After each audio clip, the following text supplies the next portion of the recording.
बड़ी खबर इस वक्त चंदन हत्याकांड से जुड़ी हुई। आपको बता दें, चंदन हत्याकांड में आरोपी सलीम की लखनऊ की जेल में मौत हो गई है।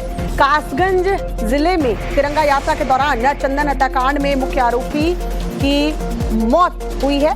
बताया जा रहा है सलीम की लखनऊ जेल में मौत हुई है। चंदन हत्याकांड का ये मुख्य आरोपी था जिसकी लखनऊ के जेल में मौत की खबर मिल रही है। सलीम जो है लखनऊ की जेल में था और फिलहाल जो बड़ी खबर आ रही है वो ये कि लखनऊ की जेल में ही चंदन हत्याकांड का ये मुख्य आरोपी सलीम जिसकी मौत हो गई है। बड़ी खबर आपको बता रहे हैं चंदन हत्याकांड से जुड़ी हुई। मुख्य आरोपी सलीम जो कि लखनऊ की जेल में कैद था और अब खबर ये मिल रही है लखनऊ जेल से कि उसकी मौत हो चुकी है। यानी चंदन हत्याकांड का मुख्य आरोपी सलीम जो कि लखनऊ की जेल में था उसकी मौत की खबर मिल रही है।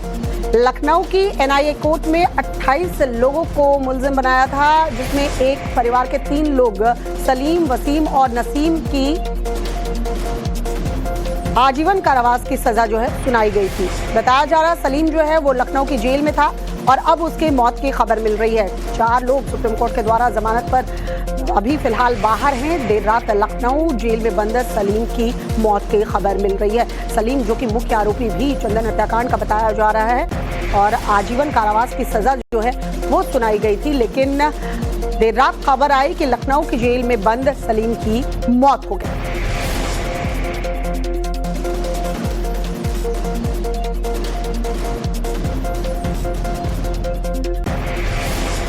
और ये बड़ी खबर आपको बता रहे हैं चंदन हत्याकांड से जुड़ी हुई, जिसमें मुख्य आरोपी सलीम जिसे आजीवन कारावास की सजा सुनाई गई थी, जो कि लखनऊ की जेल में बंद था और देर रात खबर ये मिली कि लखनऊ की जेल में उसकी मौत हो चुकी है। और फिलहाल जैसे ही जानकारी उसके परिवार को मिली, परिवार में मातम पसर गया।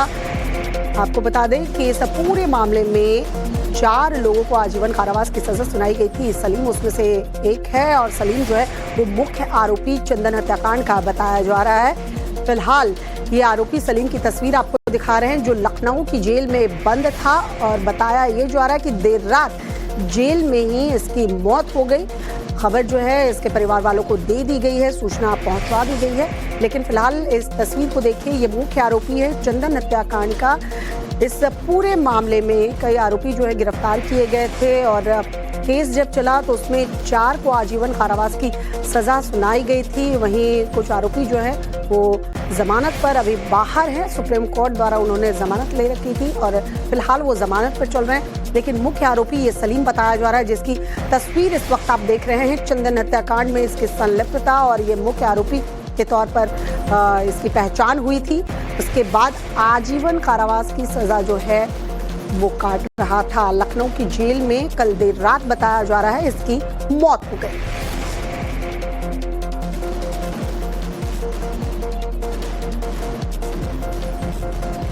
और मनीष हमारे सहयोगी इस वक्त हमारे साथ जुड़ चुके हैं, सीधा रुख करते हैं मनीष का। मनीष, क्या जानकारी मिल रही है? देर रात की खबर बताई जा रही है कि लखनऊ की जेल में सलीम की मौत हुई है।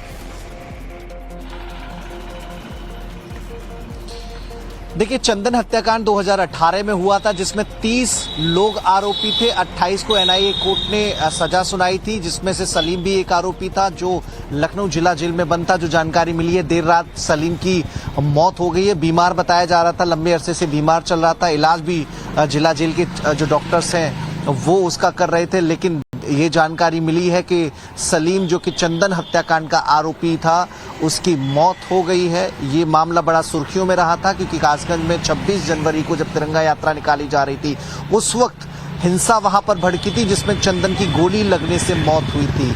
30 लोगों को आरोपी बनाया गया था, जिसमें एक व्यक्ति की सुनवाई के दौरान ही मौत हो गई थी। ऐसे में मुकदमा चला और एनआईए कोर्ट ने 28 लोगों को इस पूरे मामले में दोषी माना था और सबको सजा सुनाई थी 2025 में, और तब से सारे लोग जेल में बंद थे। इसमें से एक शख्स जिसकी देर रात मौत हुई है, ऐसी जानकारी जेल प्रशासन के सूत्रों से मिली है। लंबे अरसे से बीमार चल रहा था, इलाज भी किया जा रहा था और अब उसकी मौत की जानकारी सामने आई है।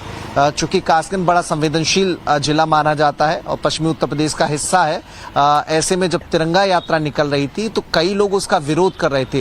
रूट को लेकर पहले विरोध हुआ कि इस इलाके से तिरंगा यात्रा नहीं निकाली जा सकती, लेकिन जब जो संगठन भारत का जो गणतंत्र दिवस है वो मना रहे थे, उन्होंने जो रूट पहले से तय था उस रूट पर तिरंगा यात्रा निकाली, तो उसके बाद वहां पर हिंसा भड़की थी। कासगंज में हिंसा भड़की, जिससे कर्फ्यू जैसे हालात वहां पर बन पड़े थे। उसके बाद चंदन की हत्या की वहां पर घटना सामने आई, जिसमें लगभग 30 लोग आरोपी बनाए गए थे। मुकदमा चला, राज्य सरकार ने भी सख्ती दिखाई थी। उसके बाद पूरे प्रदेश में तिरंगा यात्रा पूरे सुरक्षा के साथ और तय रूट पर निकलने की जो चीजें हुई उसमें वो देखने को मिली कि कहीं भी तिरंगा यात्रा निकली जाएगी तो सुरक्षा व्यवस्था के बीच निकाली जाएगी और कोई उसका विरोध नहीं करेगा। ऐसी व्यवस्था बनाने के निर्देश भी राज्य सरकार की ओर से दिए गए थे, तो हालात में सुधार देखने को मिला। लेकिन जो मुकदमा था 2018 से लेकर 2025 में जब एनआईए कोर्ट में आया मामला, तो उसके बाद इस मामले में सजा सुनाई गई थी और अब एक आरोपी मौत की खबर सामने आई है। बिल्कुल मनीष हमारे साथ बने रहिए। फिलहाल चंदन गुप्ता की भी तस्वीर दिखा रहे हैं, गोली लगने से जिसकी मौत हुई थी और उसके बाद जो है, जैसा हमारे सहयोगी भी बता रहे थे कि 30 लोगों पर मुकदमा जो है दायर किया गया था और ये सलीम जो कि मुख्य आरोपी बताया जा रहा है। 2018 का ये मामला जब सुर्खियों में आया था क्योंकि तिरंगा यात्रा निकाली जा रही थी 26 जनवरी और उसी वक्त गोली लगने से चंदन गुप्ता की मौत हुई थी। बहुत बवाल हुआ था, जिसके बाद हालांकि 28 लोगों को सजा सुना दी गई है। एनआईए कोर्ट में मामला चला, बहुत लंबा प्रोसेस था। 2018 में ये हत्या होती है, जिसके बाद 30 लोग जो है वो आरोपी बनाए जाते हैं, जिसमें से कुछ तो बरी कर दिए गए, जमानत पर रिहा हुए, लेकिन 28 लोगों को एनआईए कोर्ट जो है वो सजा सुनाती है। कासगंज में 26 जनवरी 2018 की ये घटना बता रहे हैं। चंदन गुप्ता की तस्वीर आप देख रहे हैं और सलीम जो कि मुख्य आरोपी चंदन हत्याकांड का रहा, जिसकी बताई जा रही है कि लखनऊ के जेल में कल देर रात मौत हुई है। 26 जनवरी 2018 को चंदन गुप्ता की हत्या कर दी जाती है। उसकी मौत के बाद कासगंज में दंगे होते हैं, हालात बिगड़ जाते हैं। हालात इतने ज्यादा खराब हो गए थे कि प्रशासन को इंटरनेट पर बैन लगाना पड़ा। करीब एक हफ्ते तक कासगंज में जगह जगह दंगे होते हैं क्योंकि चंदन गुप्ता को गोली लगी थी, जिसके बाद चंदन गुप्ता की मौत हुई थी। बताया ये जा रहा था कि जानबूझकर यह हत्या की गई और उस वक्त तिरंगा यात्रा निकाली जा रही थी। ये मामला बहुत हाइक पे था और कासगंज में विश्व हिंदू परिषद, एबीवीपी और हिंदू युवा वाहिनी के करीब 100 कार्यकर्ता बाइक पर तिरंगा भगवा झंडा लेकर निकले थे। चंदन गुप्ता इसी में शामिल थे, जिसे गोली लगने से जिसकी मौत हुई थी।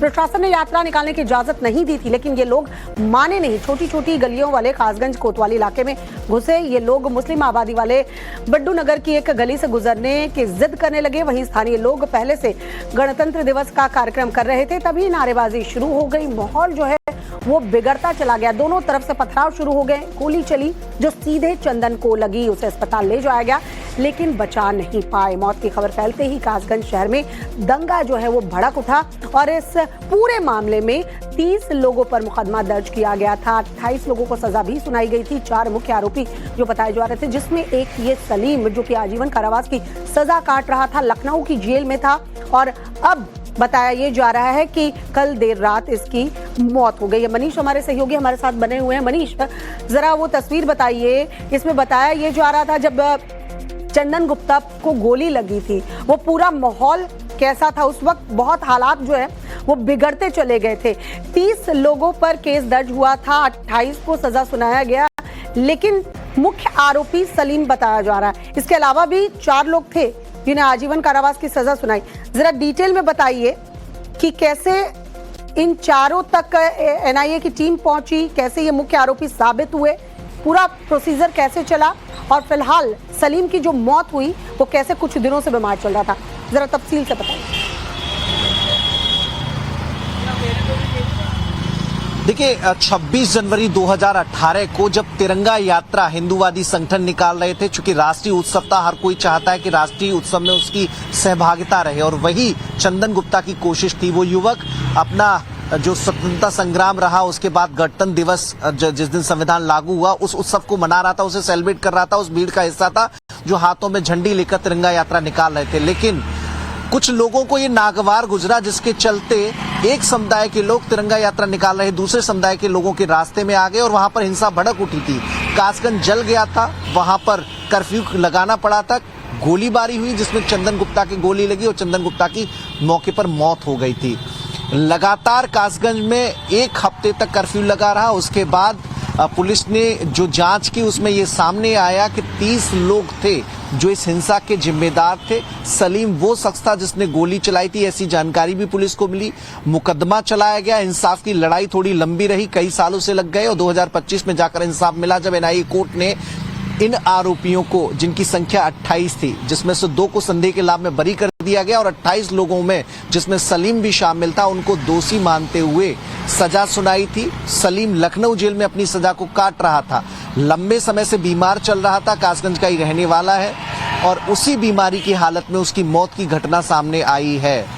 चूंकि तिरंगा यात्रा पूरे प्रदेश भर में निकाली जाती है और 2017 के बाद जब सत्ता परिवर्तन हुआ उसके बाद लगातार हर जिले में ऐसी तिरंगा यात्राएं देखने को मिली थी और पहले ये रिवाज नहीं था, पहले ये परंपराएं नहीं थी, क्योंकि जो तिरंगा यात्रा निकालता था और एक समुदाय विरोध करता था, जिसके चलते कानून व्यवस्था को कहीं नुकसान न पहुंचे। बीती सरकार ने इसकी इजाजत नहीं दी थी, लेकिन राष्ट्रीय धर्म अपना सेलिब्रेट करने के लिए, राष्ट्रीय उत्सव अपना मनाने के लिए किसी की इजाजत की जरूरत नहीं होती।